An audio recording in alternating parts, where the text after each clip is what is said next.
Back to my blog. दोपहर के 3 बज रहा है, 4 बजे 1 घंटा बचा है हमारी ट्रेन को। और यहाँ पर एंजल कभी कभी ना हम अपनी लाइफ में स्टक हो जाते हैं, हमें समझ में ही नहीं आता कि हम क्या करें क्या ना करें। तो सभी चीज़ों को बस वक्त पर छोड़ देना चाहिए मेरे हिसाब से, क्योंकि अगर हम कुछ कर सकते हैं और कुछ हो नहीं रहा है तो इसका मतलब कि भगवान ने कुछ सोच कर रखा हुआ है। तो समझदारी इसी में है कि सब जो भी हो रहा है वैसे होने दे और ज़्यादा दिमाग ना लड़ाए, ऐसे अपना ही दिमाग ख़राब होगा। तो बस भगवान पर सब छोड़ दें, और भगवान ने हमारे लिए कुछ सोच कर ही रखा होगा, शायद इसीलिए हमारा वो काम अभी नहीं पूरा हो रहा है। तो यहाँ देखिए, बातें करते करते हम लोग यहाँ पर स्टेशन भी आ पहुँचे हैं। और हमारी ट्रेन शाम को 4:30 बजे थी। तो जब हम लोग पहुँचे तो वो 4:30 बजे वाली ट्रेन और भी ज़्यादा लेट थी, और 2:30 बजे की ट्रेन 4:30 बजे थी। तो हमने सोचा कि तब इसी ट्रेन से हम लोग चले जाते हैं। और वहाँ पर मतलब मुझे तो जाना है बोकारो में अपनी बहन के यहाँ।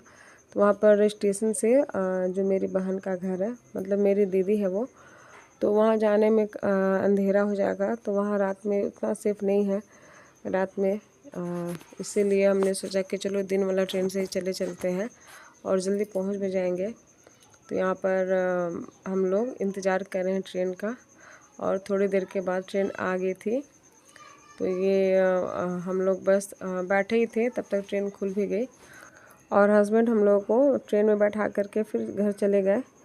तो अभी तो कुछ दिन पहले ही मेरे स्कूल की छुट्टी हुई है, और एंजल का तो शायद 7-8 दिन हो गया था छुट्टी हुए।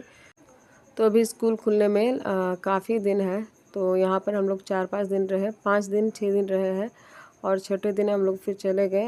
मैं अपनी मेरी भाभी के यहाँ चली गई। तो वहाँ पर भी हम लोग 3-4 दिन रहे, फिर हम लोग घर आए। तो यहाँ पर हम लोग बोकारो आ गए हैं, और यहाँ पर ये देखिए बोकारो स्टेशन है ये। और जब हम लोग उतरे तब उस टाइम 6 बज रहा था। तो अच्छा खासा मौसम हुआ था, लग रहा था कि बारिश होगी, लेकिन नहीं हुआ। और शाम का मौसम है, और हम लोग यहाँ पर वेट कर रहे हैं। तो दीदी का बेटा आया और हमें लेकर आया। फिर हमें घर आते आते 7 बज गया था। उसके बाद ये उसी दिन का वीडियो है। तो ये दीदी की छोटी वाली बेटी है, और वो बड़ी वाली थोड़ी शर्मीली है, जल्दी नहीं आती है ब्लॉग में। तो यहाँ पर जो दीदी की बेटी है, ये है गोलू। तो ये एंजल को दिखा रही है दीदी का शादी का ये फ़ोटो एल्बम है। तो वही सब दिखा रही थी, और ये फ़ोटो एल्बम को मैंने ही सजाया था, क्योंकि उस समय मैं छोटी थी और मेरा ही ये सब काम रहता था।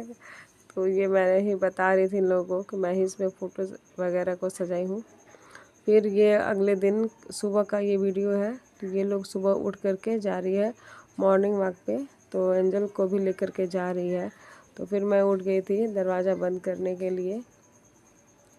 तो उठ तो गई थी ये लोग, पहले ही 4:30 बजे उठ गई थी। फिर थोड़ा सा फ्रेंड लोग का वेट करते करते 5:30 हो गया। तो मैं भी आई थी यहाँ पर इन लोगों को छोड़ने के लिए।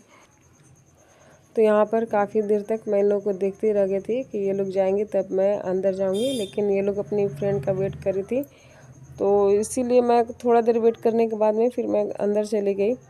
और अभी क्या हो रहा है ना कि जब मैं धनबाद में थी तो वहाँ बहुत ही ज़्यादा गर्मी थी, और जब से मैं यहाँ बोकारो आई हूँ तब से यहाँ पर काफ़ी ज़्यादा बारिश हो रही है। मतलब कि 1 टाइम 2 टाइम बारिश हो ही जा रहा है, और भयानक बारिश हो रही है।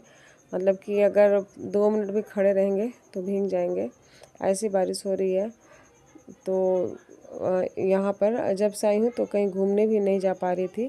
तो एक दिन तो ऐसे ही मेरा चला गया। और यहाँ पर ये देखिए, यहाँ पर ये पेड़ है, और इस पेड़ में बहुत मतलब आम का पेड़ है, और इस पेड़ पर बहुत सारे आम लगे हुए हैं। तो जब मैंने इसमें जूम किया तो मुझे मतलब तब मैं आपको दिखा पा रही हूँ, और ऐसे तो नहीं दिख पाएगा। तो यहाँ पर आप देख सकते हैं कि यहाँ पर छोटे छोटे आम के मतलब आम का ये जो फल है वो दिख रहा है आपको, और हरा हरा दिख रहा है, काफ़ी सुंदर लग रहा है देखने में।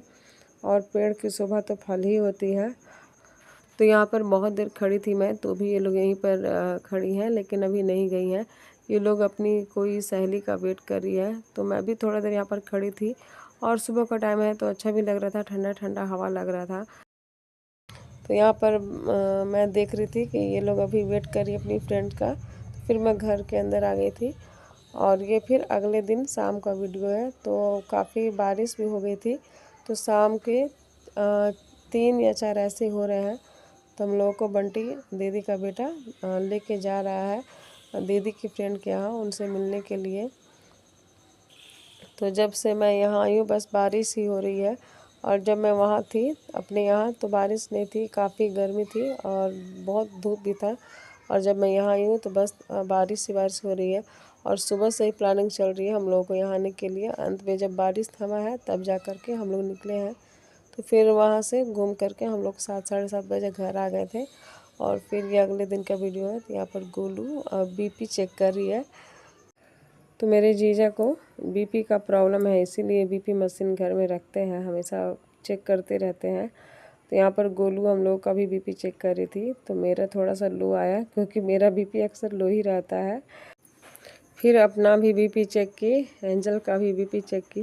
तो एंजल का भी ठीक था और उसका भी ठीक आया। फिर ये उसी दिन का वीडियो है, मतलब शाम का वीडियो है। तो अच्छा मौसम तो हुआ ही था, बारिश हो ही रहा है, लगभग हर दिन 1 बार 2 बार बारिश हो जाता है। तो जब हम लोग निकलने का सोचते हैं उसी टाइम बारिश होता है। और ये देखिए बेल यहाँ पर रखा हुआ है। तो सामने में ही बेल का पेड़ है और घर के पीछे तरफ पीपल का पेड़ है। तो इस वजह से यहाँ पर धूप उतना नहीं लगता है, मौसम एकदम अच्छा रहता है। और ये बेल का पेड़ है तो इसमें से हमेशा बेल गिरते रहता है। और जब मैं पिछली बार भी यहाँ आई थी, मतलब कि 2 साल पहले जब यहाँ आई थी तो उस टाइम भी दीदी बेल दी थी। और इस बार भी आते समय 2 बेल दे दी थी। तो बेल से ही अक्सर मेरा बैग भर जाता है। और ये देखिए ये बेल नीचे गिर गया है। तो जब बेल पक जाता है तो अपने आप गिर जाता है, या फिर कभी कभी आंधी तूफान आता है तब जा कर के गिरता है। और ये थोड़े बहुत पौधे दीदी लगाई हैं। और घर के ये केला का पौधा है और घर के पीछे तरफ भी केला का पौधा लगा हुआ है। तो वो काफ़ी बड़ा है, तो उसका मैं आपको बाद में दिखाऊंगी। और ये पेड़ काफ़ी बड़ा हो गया है। और ये देखिए साथ में ये पीपल का पेड़ पीछे तरफ है। तो दोनों पेड़ का जो पुलई है एक में मिल गया है। और इन्हीं पौधों में एक रुद्राक्ष का भी पौधा लगाई है। तो पता नहीं कौन सा है, मैं तो नहीं पहचानती हूँ। और गई थी तो भूल भी गई पूछने के लिए कि इसमें से कौन सा पौधा है। और ये दीदी का क्वार्टर है, तो ये लोग क्वार्टर में रहती है। और ये सामने में अपना एरिया है, तो सामने तरफ फिर बाउंड्री करके यहाँ पर रूम भी बनाई है। बहुत लोग बनाए हुए हैं। और घर के पीछे तरफ भी अच्छा खासा एरिया है। और जब मैं पहले आती थी और जब ये बच्चे उस टाइम बहुत ही छोटे थे, तो यहाँ सामने तरफ में खाट निकाल करके मैं बैठती थी, पापा बैठते थे और दीदी की सास भी वहाँ बैठती थी। और अक्सर वो साग वगैरह या फिर सब्जी वगैरह वहाँ बैठ करके काटती थी। तो यहाँ पर खुला खुला एरिया है तो बहुत ही अच्छा लगता है। और उसके बाद ये फिर शाम का वीडियो है। तो शाम को हम लोग सब लूडो खेल रहे हैं और लाइन चली गई थी, तो हम लोग बस इसी से टाइम पास कर रहे थे। ऐसे ही करते करते कब 4-5 दिन बीत गया पता भी नहीं चला। तो फिर इसके अगले दिन जाने का प्रोग्राम था हमारा, लेकिन उस दिन इतना ज़्यादा बारिश हुआ, मतलब दोपहर का हमारा ट्रेन था, लेकिन बहुत ही ज़्यादा बारिश होने की वजह से हम लोग उस दिन भी नहीं निकल पाए। तो फिर उसके अगले दिन मतलब सुबह में हम लोग निकले। तो यहाँ पर हम लोग रेडी हो गए हैं और अभी सुबह के लगभग 7 बज रहे हैं और 8 बजे हमारी ट्रेन है। तो 7 सवा 7 बजे तक हम लोग निकल गए। तो सुबह ही हम लोग नाश्ता कर लिए थे और वहाँ से फिर भाभी के यहाँ जाना है, तो वहाँ हम लोग 3-4 घंटे में वहाँ पहुँच जाएंगे। तो आज का ब्लॉग आप लोगों को कैसा लगा प्लीज़ कमेंट में बताइएगा। यहीं पर ब्लॉग को एंड करती हूँ। Bye bye.